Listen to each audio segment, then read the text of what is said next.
a comenzar la clase de la sinopsis de la carta a los colosenses. Aquí nuevamente vamos a entrar en una profundidad espectacular que Pablo enseña en esta carta. Esta carta, como la carta a Efesios, si no me equivoco, es ocasional. Ocasional por la sencilla razón de que él recibió una información de una persona que vivía en Colosa, que era fundador de la iglesia en Colosa, y obviamente, aunque la Biblia no establece cuál fue la conversación que tuvo, pero la carta denota lo que Pablo quería corregir en Colosa por la información que había recibido, ¿verdad? De este hermano siervo del Señor que se llama Epafras. Van a ver que en algunos libros tiene el acento en la última A que dice Epafras, pero difícilmente yo creo que ese acento está incorrecto. Para mí que es Epafras. Y él fue el que habló con Pablo sobre situaciones que estaban pasando en la iglesia de Colosa. Así que, comenzando con el autor, obviamente sabemos que es Pablo, aunque hay eruditos, teólogos que piensan que él no fue, por la sencilla razón de que Colosa era una ciudad de gente inteligente, de empresarios, y no creían que Pablo pudo haber escrito la carta por la elocuencia que él escribe. Pero Pablo era un hombre inteligente y Pablo sabía que con los judíos, con los griegos, con los ricos, con los pobres, pobres. Nosotros no podemos llegar a personas que quizás no tengan una educación como nosotros y hablarle como si fuéramos universitarios.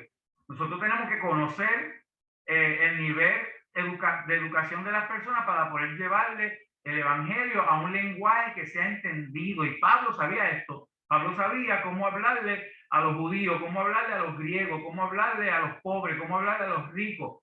Y esto es importante para nosotros como creyentes, para que cuando nosotros también discipulemos a otros, quizás a mí me puedan hablar de una manera y quizás a otra persona, quizás de 15 años, tienen que hablarle de otra manera. Yo me acuerdo en una ocasión que me invitaron a predicarle a unos niños en el Corozo aquí en Cabo Rojo. Me preguntaron, ¿tú le predicas a niños? Yo dije, yo le predico al que sea. Y fuimos para allá, como estaban acostumbrados a ver Urbán, director de la agrupación Plenitud de Dios, y predicar conferencias del 666, del tabernáculo, pues nunca me habían visto en esa etapa de predicarle a niños. Pues lo primero que le dije a la iglesia, recuérdense que le estoy predicando a niños y hoy verán a otro Urbán.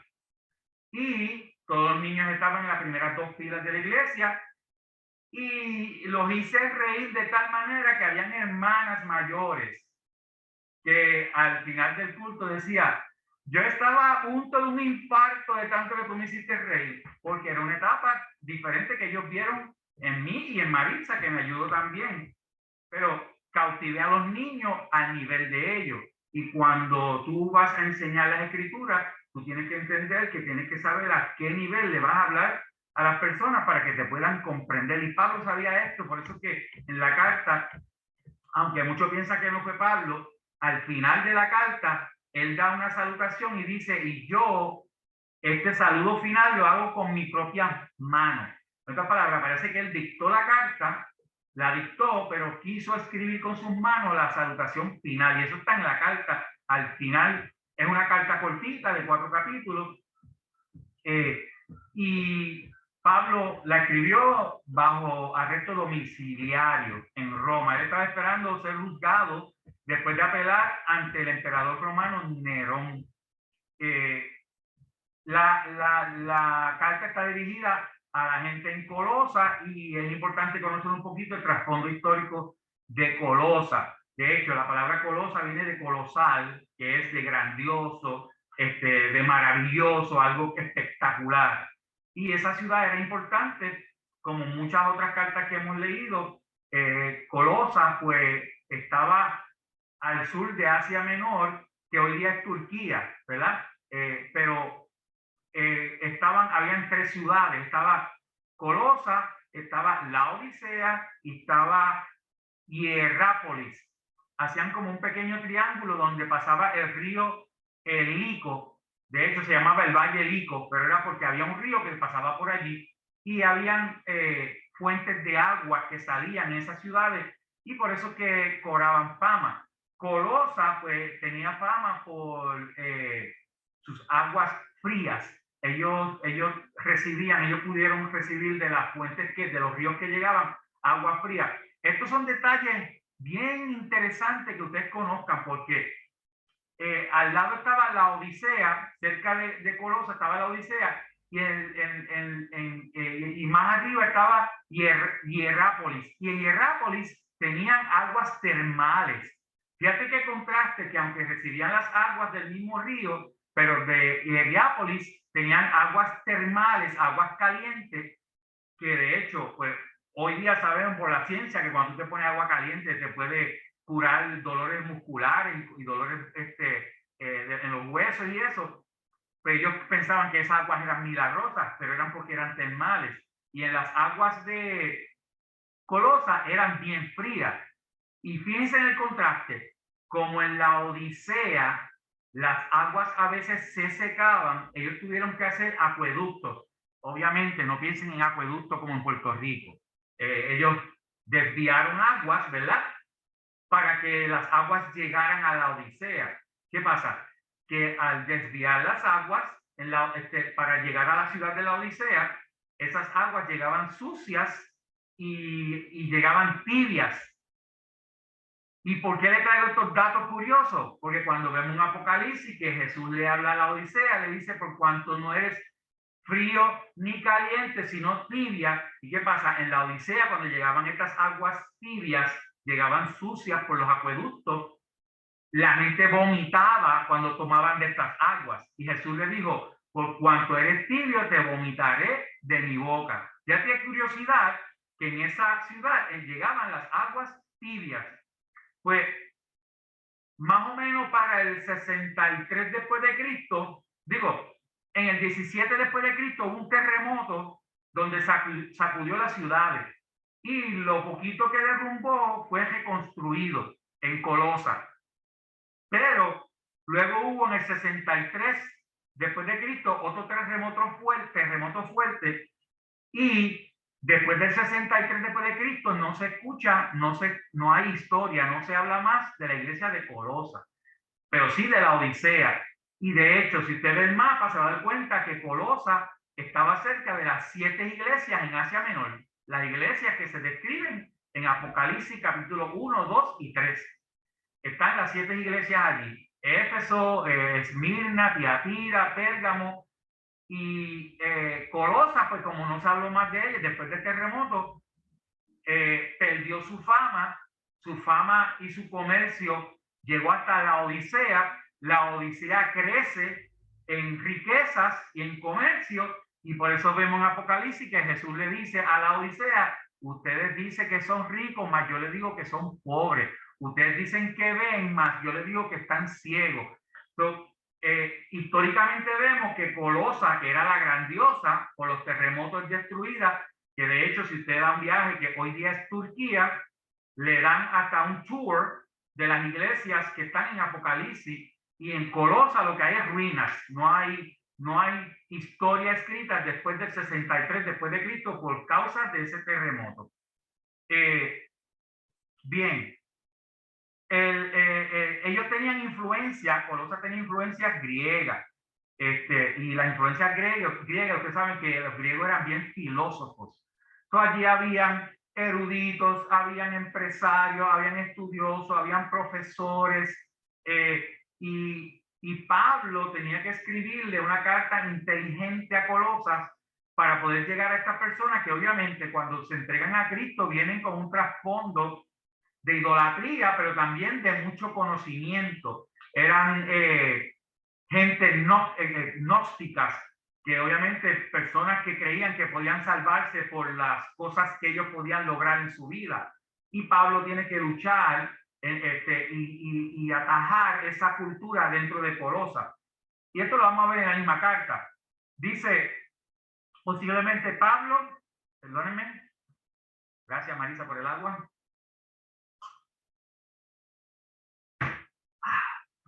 Posiblemente Pablo en su segundo y tercer viaje pudo haber pasado por Colosa, porque estaba cerca de Éfeso y de la Odisea.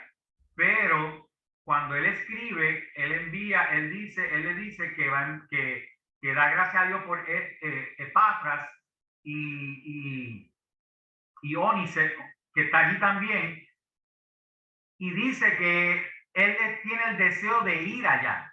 Eso quiere decir que cuando escribe la carta, él no ha ido a Colosas, no había ido, no conoce a los colosenses, solamente por referencia, ¿verdad? Y eso lo vemos en la misma carta a los colosenses. Es posible que el mismo Epafras fundó esa iglesia, y por eso que entonces él acude a Pablo para que lo ayude con algunas cosas que se estaban infiltrando en las iglesias. Él llevó a Pablo en Roma noticias sobre esta iglesia, y eso lo vemos en capítulo 1, versículo 7, capítulo 4, versículo 12, 1, 7 y 4, 12. Habían allí tanto judíos como griegos tratando de convencer a los colosenses que sin los rituales o sin las tradiciones religiosas no estaban completas, o sea, no estaban completos cristianamente hablando. O sea, te entregaste a Cristo, pero si no haces esta ceremonia o si no haces estos rituales, te falta todavía para alcanzar la salvación. Y Pablo escribe en contra de esto, porque después que Cristo hace el sacrificio, nosotros no tenemos que hacer sacrificio. Hay personas que no comprenden esto, que es tan sencillo como llevar tu corazón contrito y humillado, porque la Biblia dice que no lo echa fuera. Pero hay personas que piensan que hay que latigarse, que hay que caminar de rodillas 20 millas, subir unos escalones, poner ajos en el piso y martirizarse para complacer a Dios. No alcanzan nada. Y aunque no lo entienden, por más que tú le expliques, en realidad no hacen eso para satisfacer a Dios, sino para satisfacer la religiosidad interna que tienen. Porque no pueden comprender que con simplemente decirle al Señor, perdóname por mis pecados, tu sangre me limpia de todo pecado. Tan sencillo como eso. Pablo tuvo que luchar con esto porque esta gente que se infiltraron estaban tratando de imponer que además de aceptar a Cristo tenían que seguir ritos religiosos. Y esto lo vamos a ver cuando Pablo explica en la carta. Dice, en la iglesia estaban entrando el legalismo judío, mandamientos de hombre y filosofía. De hecho, lo más difícil de todo esto son las filosofías humanas.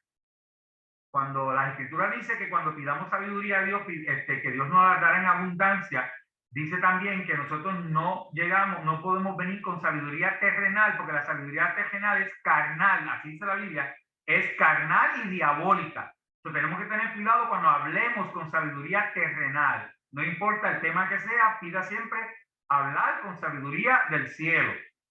Dice, algunas de las filosofías eran culto a los ángeles, que lo habla en la carta, la sabiduría, culto al conocimiento humano, eran filosofías huecas, sin fundamento, conocidas como gnosticismo. Y Pablo entonces les habla de quién es Jesús.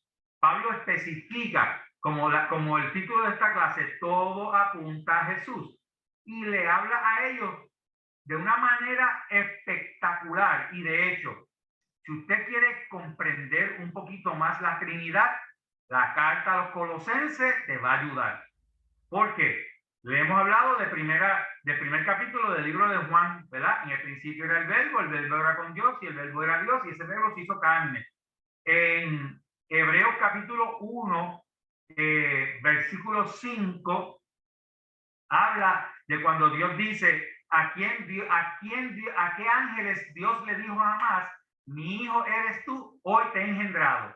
Pues ese fue Cristo. Cristo es su hijo unigénico, el único, ¿verdad? Y Pablo trata de explicarle a los colosenses que él es el gran yo soy, que él es el que está por encima de todo y de la manera que lo hace tan espectacular, lo vamos a leer ya mismito, cómo hace entender que por encima de Jesús solamente está el Padre, más nadie, pero Jesús es el todo. Y como la clase, el título, todo apunta a Jesús. Y en Él nosotros somos completos. O sea, si usted tiene a Cristo, usted está completo. Usted no va a hacer nada más adicional para que se complete la salvación. ¿Por qué? Porque la salvación fue completada en la cruz del Calvario. Nosotros no hacemos obras para ser salvos. Hacemos obras porque somos ya salvos. Y las obras comprueban nuestra salvación, pero no nos hace ganar la salvación. La Biblia dice bien claro que no es por obra para que nadie se gloríe. Bien,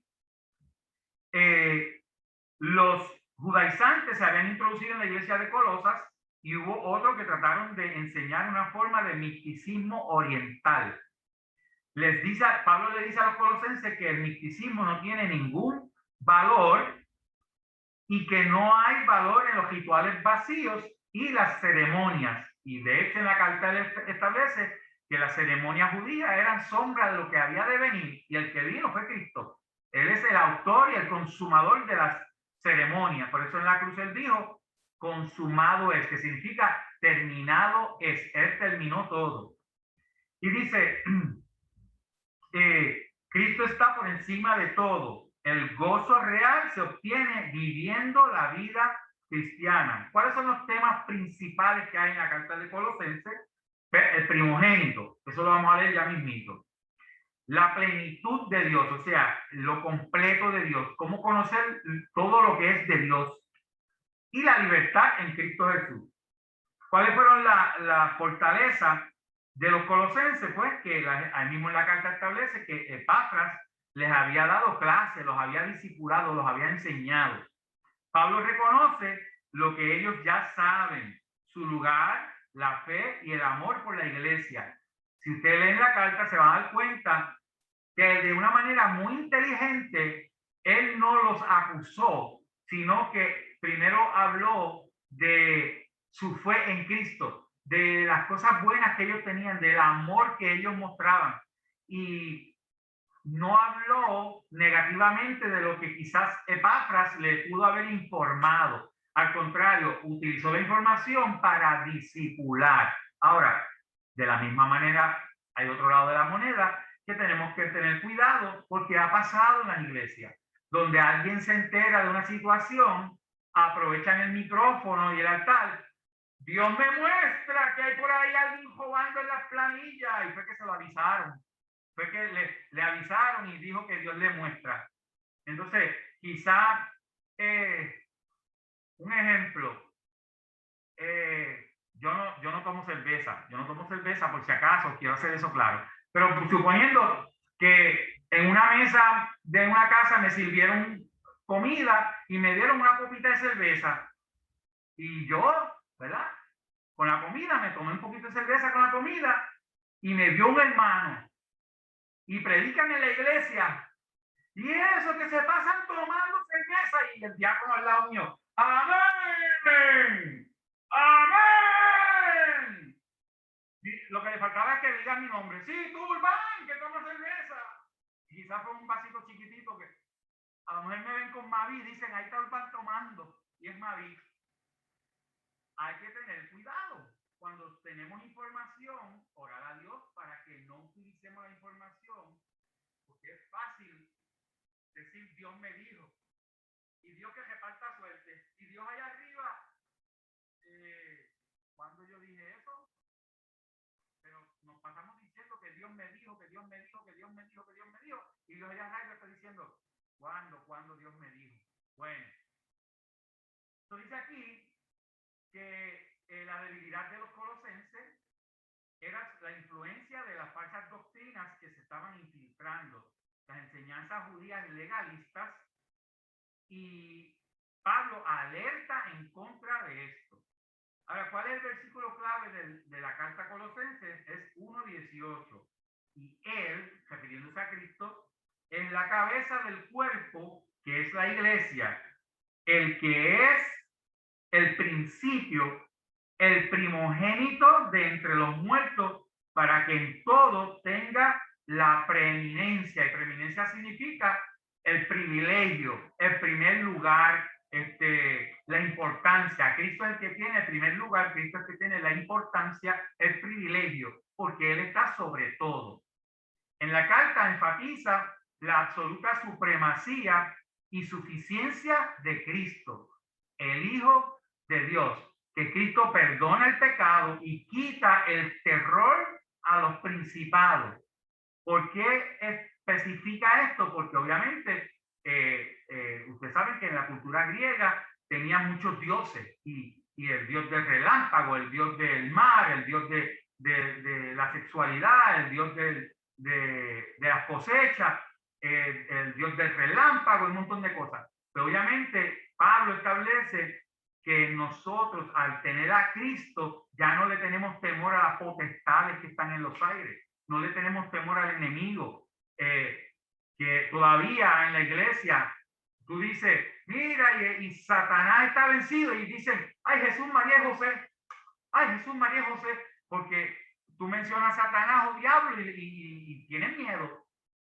Me acuerdo que cuando yo daba la conferencia sobre el 666 y el anticristo, yo era supervisor de las cajas registradoras en una tienda por el departamento, y llegó la esposa de un pastor con un paquete de medias, de pantyhose, de las mujeres, y vino corriendo donde mí. Mira, Dios te bendiga, tú diste la conferencia del 666 en mi iglesia, y estas medias tienen el 666, mira el ticket dice 666. Yo dije, pero hermana, el 666 es un número. No, voy a avisarle a las hermanas de la iglesia que no compren estas medias, porque si no, ese pichón va a estar siguiéndolos donde quiera que vayan. ¿Hasta dónde puede llegar la ignorancia de una persona que piense que ponerse unas medias porque tenía el ticket que decía 666, que Satanás iba a perseguirla por todo el pueblo? No podemos caer en esa ignorancia. Y Pablo habla de que en Jesucristo está escondido los tesoros de la sabiduría, en esa misma carta. Colosenses 1:13 dice, vamos a buscarlo por aquí, con gozo dando gracias al Padre que nos hizo aptos para participar de la herencia de los santos en luz, el cual nos ha librado de las potestades de las tinieblas. Él nos libró. Ni tan siquiera ni el pecado ni las potestades de las tinieblas tiene, ¿cómo se dice? No tienen inherencia en nuestra vida. Dice, y fuimos trasladados al reino de su amado Hijo, en quien tenemos redención por su sangre, el perdón de los pecados. Ahora, la mejor manera de reconocer una falsificación es estudiando el original. Y le voy a dar un ejemplo. Cuando yo fui gerente de seguridad en una tienda por departamento, yo enseñaba cómo detectar los falsos billetes. Yo no llevaba muchos falsos billetes. Yo les enseñaba cómo detectar el original. Estudiábamos el billete original, todas las cualidades del original. Y cuando tú comprendes exactamente cómo es hasta cada esquina del billete original, no te van a meter un billete falso, porque tan pronto tú ves billete falso, tú lo vas a notar algo raro. Pues Pablo establece que si conocen al original, que es Jesucristo, vamos a poder determinar los que son falsos. ¿Ves? Y dice, perdónenme, me está saliendo un mensaje aquí, yo profesor audio, ustedes me oyen bien, ¿verdad? ¿Me están oyendo bien?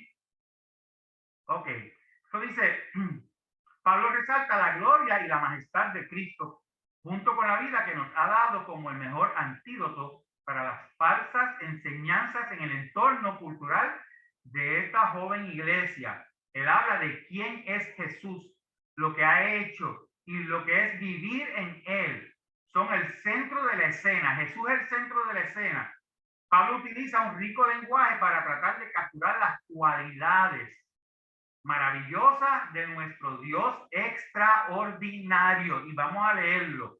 Colosenses, capítulo 1, empezando en el versículo 15. Márquenlo para que ustedes lo tengan para estudiarlo como la enseñanza de quién es Dios. Y de hecho, para aprender quién es Dios, yo puedo dar una clase una semana, porque obviamente la gente dice, yo quiero aprender cómo es Dios, quién es Dios. Pues estudia la familia, porque somos imagen exacta de quién es Dios. Y la familia es el reflejo de cómo es la relación entre Padre, Hijo y Espíritu Santo. Pero mira lo que Pablo escribe aquí, tan espectacular para los creyentes que necesitan entender un poquito más de quién es Dios. Dice aquí, Él, refiriéndose a Cristo, es la imagen del Dios invisible. Cuando dice imagen, es obvio, cuando usted se mira en el espejo, ¿qué usted está viendo en el espejo? Una imagen. Es una imagen de quién eres tú. Yo siempre digo, no hay gente fea. Hay gente difíciles de mirar, pero no hay gente fea. La gente son lindas, Dios los creó y no importa el criterio tuyo, para Dios todo el mundo es lindo. Cuando tú te miras en el espejo por las mañanas, tienes que decir, qué hermoso tú eres, qué hermoso te ha creado Dios. Aunque tengas una arruga, aunque se te esté cayendo el pelo, pero usted es hermoso para el Señor. Y cuando tú ves esa imagen, como ahora estoy viendo yo en la cámara, donde muevo mi mano, esa imagen se mueve. En el espejo es igualmente. Lo que usted está viendo es la imagen suya y hace exactamente lo que haces tú. Si te peina, la imagen se peina. Si se mueve la mano, si te rasca, la imagen se rasca. Digo, si usted ve que la imagen del espejo hace otra cosa que tú no estás haciendo, sal cogiendo porque algo malo está pasando. Algo malo está pasando ahí. Pero se supone que la imagen se mueve igual que tú. Pues está diciendo Pablo aquí que Cristo es la imagen del Dios invisible. En otras palabras, ese Dios que no vemos, Él es la imagen, el reflejo de ese Dios. Él es el primogénito de toda creación. En otras palabras, antes de que cualquier cosa haya sido creado, Él es primero. ¿Cómo yo podré explicar esto si esto es la eternidad y la eternidad no cabe en nuestra cabeza? Mira lo que Pablo explica. Porque en Él, hablando de Cristo, fueron creadas todas las cosas, las que hay en los cielos y las que hay en la tierra, visibles e invisibles. En otras palabras, está estableciendo que Jesucristo no solamente creó los cielos y la tierra, sino que creó todo lo que es invisible, todo lo que está en el cielo lo creó Jesucristo. Y dice, y después va específicamente, sean tronos, sean dominios, sean principados, sean potestades, todo fue creado por medio de Él y para Él. Eso está claro. Jesucristo creó todo por Él y para Él. Y dice, y Él es, hablando de Cristo, Él es antes de todas las cosas, no de algunas, de todas. En otras palabras, Cristo es antes. Obviamente podemos entender cuando Juan dijo, viene uno después de mí que es antes que yo, que no soy ni digno de quitarle los calzados de su pie. So, Juan Bautista ya entendió que el que venía antes que él. Dice, y Él es, y todas las cosas en Él subsisten. En otras palabras, si tú y yo estamos vivos es porque estamos en Cristo. Él nos sostiene, Él mantiene la vida en nosotros. Y los que se mueren es porque le llegó su hora. Tan sencillo como eso. Usted podrá vivir con mucho dolor, pero si no es tu hora de irte, no te vas a ir. Porque nosotros tenemos la vida en Cristo. Y dice, y Él es la cabeza del cuerpo, que es la iglesia. En otras palabras, Cristo es la cabeza. Y ustedes saben que los médicos, los científicos han dicho que cuando hay muerte cerebral, ya hay que desconectarlo, porque cuando hay muerte cerebral, esa persona está muerta. En otras palabras, si la cabeza muere, ya el cuerpo no va a funcionar. Dios hace milagros, pero hablando científicamente, si el cerebro está muerto, lo desconectan.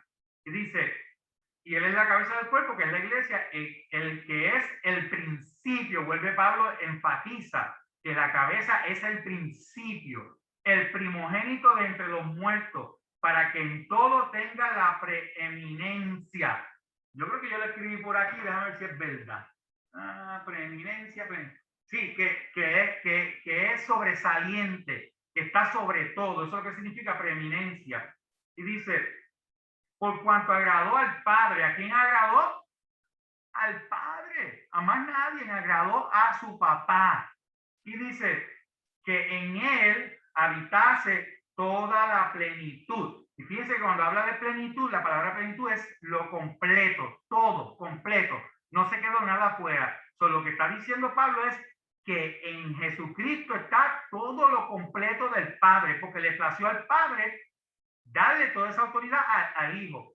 Y de hecho, ustedes saben que en 1 Corintios capítulo 15 habíamos leído donde el mismo Jesús, después que él ponga bajo sus pies todos los enemigos, en ese capítulo dice que Jesús le entregará a su papá de vuelta el reino, de vuelta todo lo que le dio, se lo va a entregar a su padre para que el padre sea el Dios sobre todas las cosas. Obviamente, en este momento, el que tiene la autoridad sobre todas las cosas es el Creador, Jesucristo. Y dice, y en él habita toda la plenitud, y por medio de él reconcilió consigo todas las cosas, así las que están en la tierra como las que están en los cielos, haciendo la paz mediante la sangre de su cruz. Entonces, si alguien está dudando de que se está hablando de Cristo, cuando termina con ese broche de oro, mediante la sangre de su cruz, sabemos que el que murió en la cruz del Calvario fue Jesucristo, el que dejamos sangre fue Jesucristo. Eso está espectacular. Todo lo que yo encuentro en la Biblia que tiene que ver con Dios, la Trinidad y el conocimiento de la eternidad, márquelo, estúdielo y léalo, porque le va a fascinar conocer quién es Dios y por qué mandó a su Hijo y por qué nos ama tanto y por qué nos bendice y por qué nos vuelve y nos reconcilia. Es que Dios es maravilloso. Y esta carta para cerrar este trimestre está fuera de liga. Y dice, discúlpame, él habla de quién es Jesús. Primero, declara que Jesús no es solo el creador, sino el que sostiene todas las cosas. También es la exacta representación de Dios. Por eso cuando le preguntaron, ¿y cuándo nos van a enseñar al Padre? Y Jesús le dijo, pero y tanto tiempo entre vosotros y no me han visto. ¿Sabes? Es como cuando él fue donde la samaritana y le dijo, dame un poco de agua. Y ella dijo, no, pero los judíos y los samaritanos no sé. Y esta fuente nos las entregaron por herencia de Jacob. Yo imagino a Jesús diciendo, ay, mi hija, si tú supieras que yo peleé con Jacob aquí, yo peleé con Jacob y le herí el muslo. Esa herencia se la di yo. Me imagino a Jesús pensando eso porque ella está tratando de esquivar a Jesús en la historia. Dice, nada menos que Dios en toda su plenitud mora en Cristo. Y eso lo leímos ahora mismo. En segundo lugar, Pablo desenmascara la falsa idea de que la filosofía y la religiosidad pueden combatir con éxito los deseos malvados. Les recuerda a los colosenses que los creyentes ya tienen lo que necesitan para una victoria espiritual. Si tú tienes a Cristo, tienes el Espíritu Santo, tú vas a tener victoria, tan sencillo como eso. Y es estando siempre con Cristo. En los dos últimos capítulos, Pablo explica que la forma de poner en práctica la voluntad de Dios es pensar quién es Jesús. Todo apunta a Jesús. Mantenga a Jesús en su mente, en su corazón. Hable de Jesús en todo tiempo. Cuando usted está quizá en depresión o en alguna tribulación, piense en Jesús. Él te va a levantar de la tribulación, de la prueba, de la tristeza, de lo que sea. Jesús te va a levantar. Dice, al leer este libro, te tienes que preparar porque tu relación con Jesús podría crecer a un nivel completamente nuevo. Lea esta carta completa para que usted vea cómo su espíritu se va a alimentar. A medida que reconoce a Jesús como Señor, tus actitudes y acciones van a estar bajo la autoridad de Él. Eso es lo importante de entender quién es Jesús, porque todo lo que tú hagas lo vas a poner a los pies de Cristo y vas a crecer en santidad, obviamente. Pablo nunca describe de manera explícita las falsas enseñanzas. Él no escribe con detalles, pero dice que enseña sobre la naturaleza de las herejías que habían allí. Y lo declara en su oposición. Vamos a buscar Colosenses capítulo 2.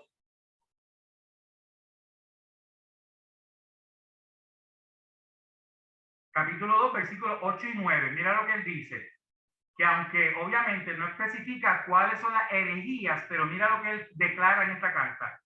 Mirad que nadie los engañe por medio de filosofía. Acuérdense que él está escribiendo a gente inteligente, está escribiendo a empresarios, eran griegos, eran filósofos, y él está hablando a la iglesia que tengan cuidado con la filosofía de esa cultura, que nadie los engañe por medio de filosofía y huecas sutilezas, según las tradiciones de los hombres, conforme a los rudimentos del mundo, y no según Cristo. Vuelve y enfatiza que la mentalidad del creyente, su filosofía, tiene que estar centradas en Cristo Jesús. Y dice, porque en él, hablando de Cristo, habita corporalmente toda la plenitud de la deidad. Oh my God. Ahí vuelve Pablo y dice que en Cristo está la deidad. Está completamente la deidad en Cristo. ¿Y por qué dudamos? Si él dice, yo fui fuerte para que ustedes sean fuertes. Yo vencí para que ustedes sean más que vencedores.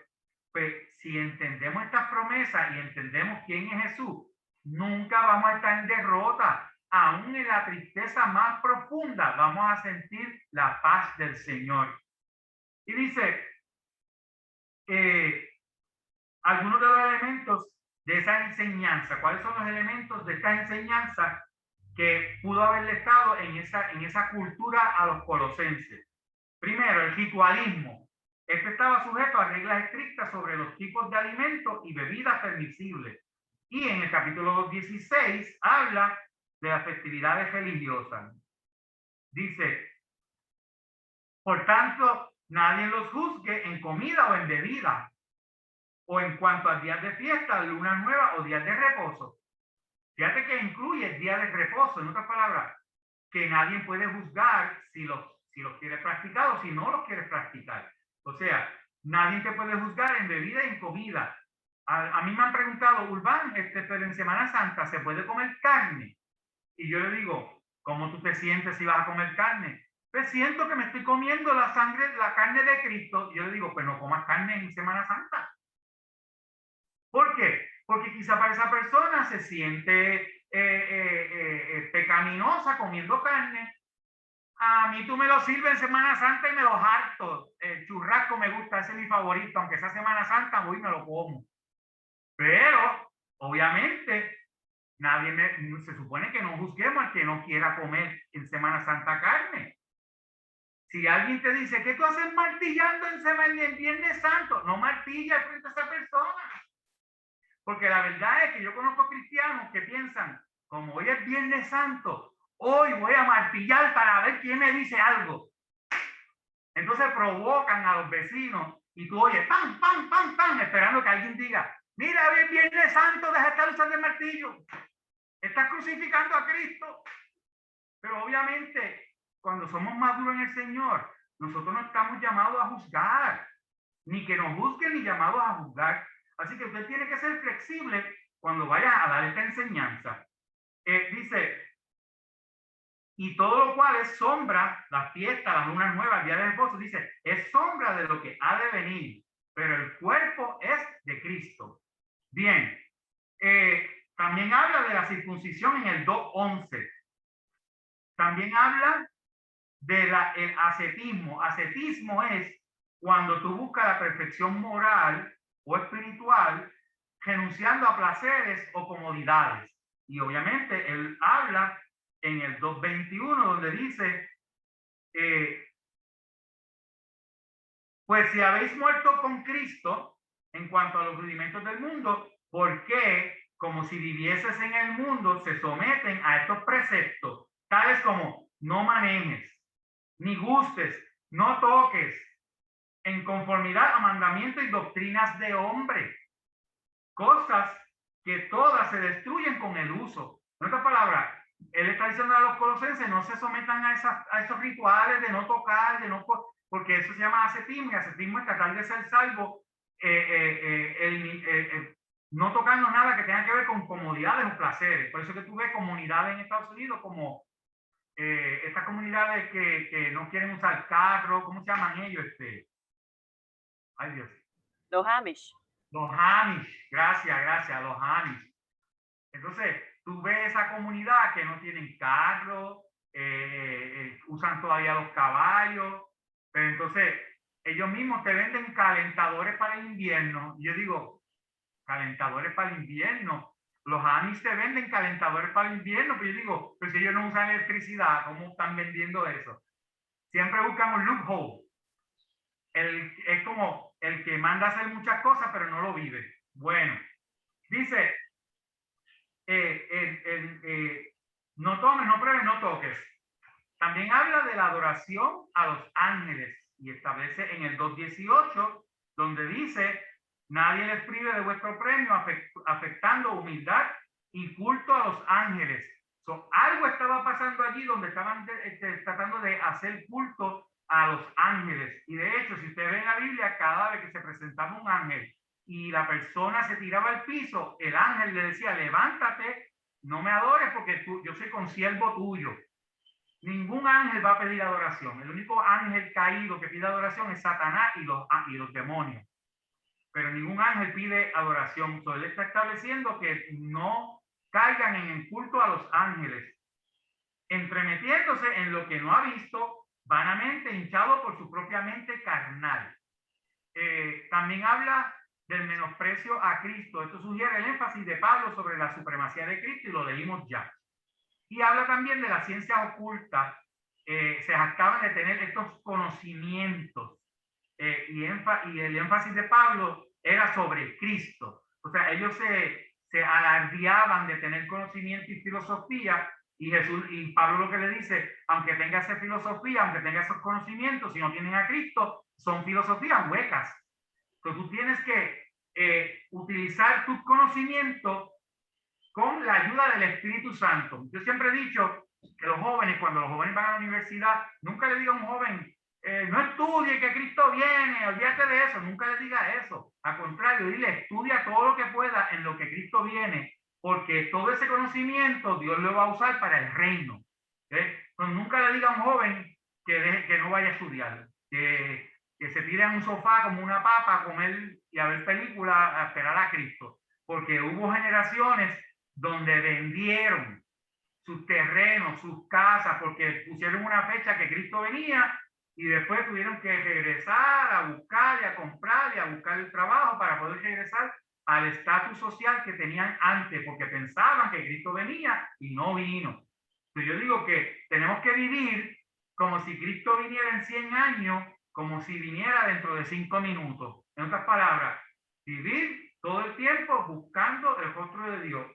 Siempre me acuerdo de una anécdota de un niño que dijo, papi, en media hora se puede pecar. Y el papá dice, sí, en media hora se puede hacer un montón de cosas.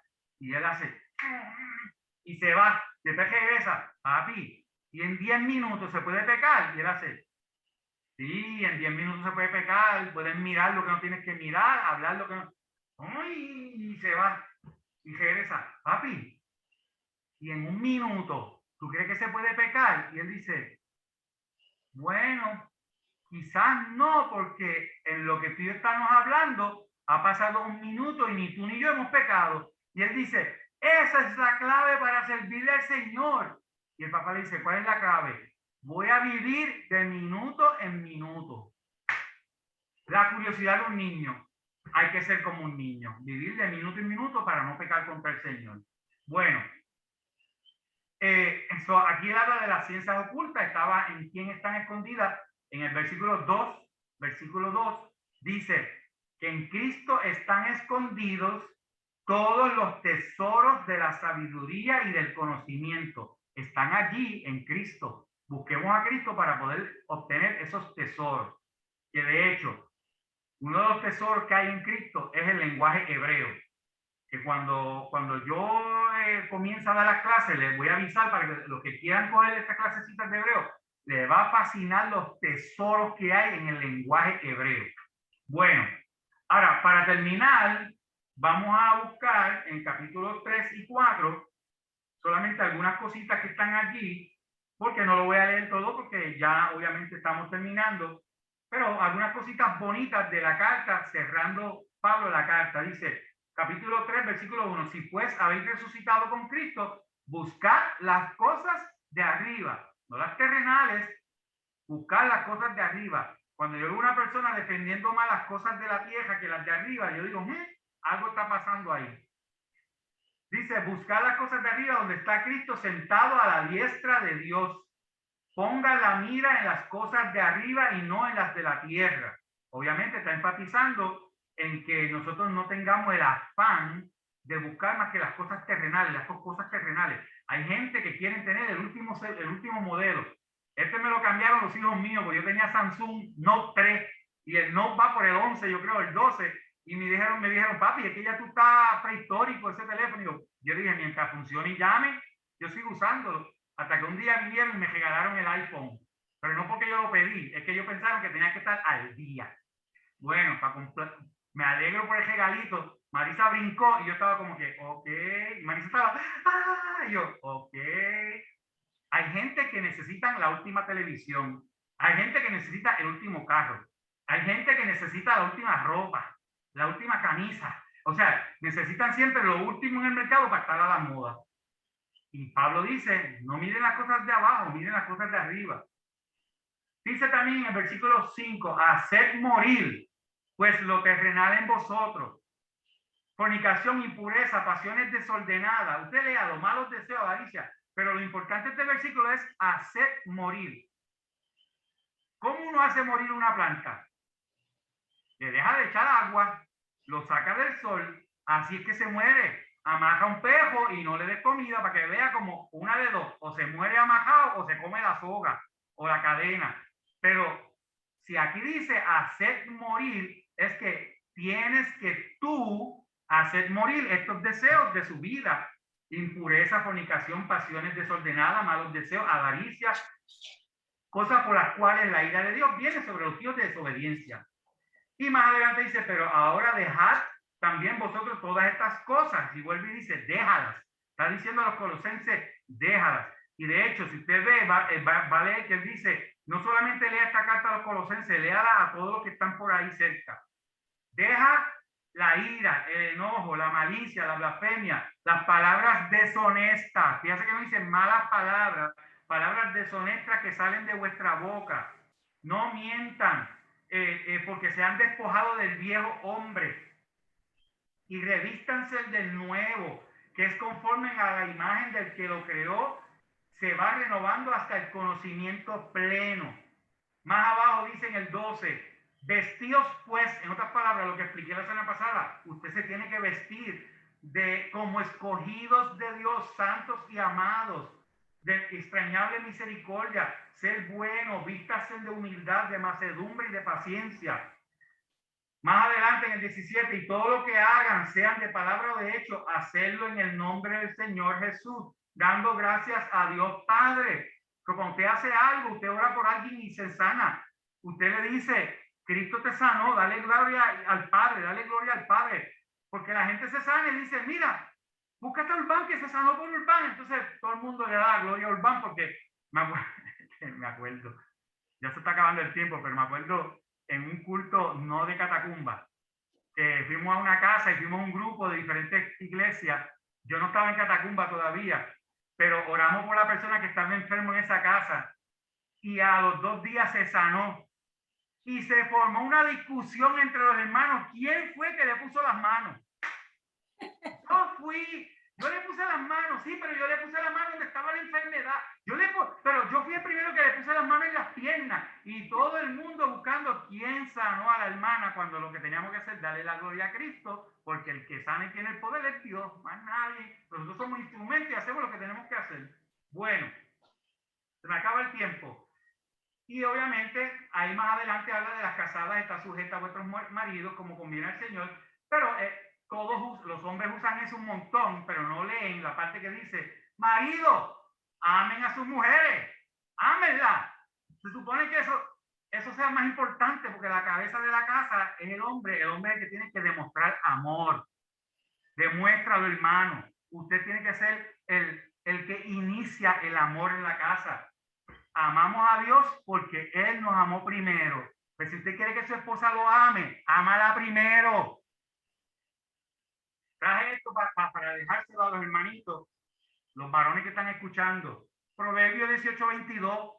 Haga un printout bien grande y ponle en la pared de su casa, como hice yo, lo tengo en la nevera. Que dice, el hombre que haya esposa encuentra un tesoro y ha recibido la bondad del Señor. Así que si usted tiene esposa, la encontró, usted tiene la bondad del Señor. No la maltrate, ámela, porque si la maltrata, el suegro te está mirando. Bueno, hijos, obedeced a vuestros padres en todo, porque esto agrada al Señor, pero los padres no exasperen a sus hijos para que no se desalienten. Hay que animar a los hijos a buscar de Dios. Acuérdense que los hijos buscan a Dios en ustedes.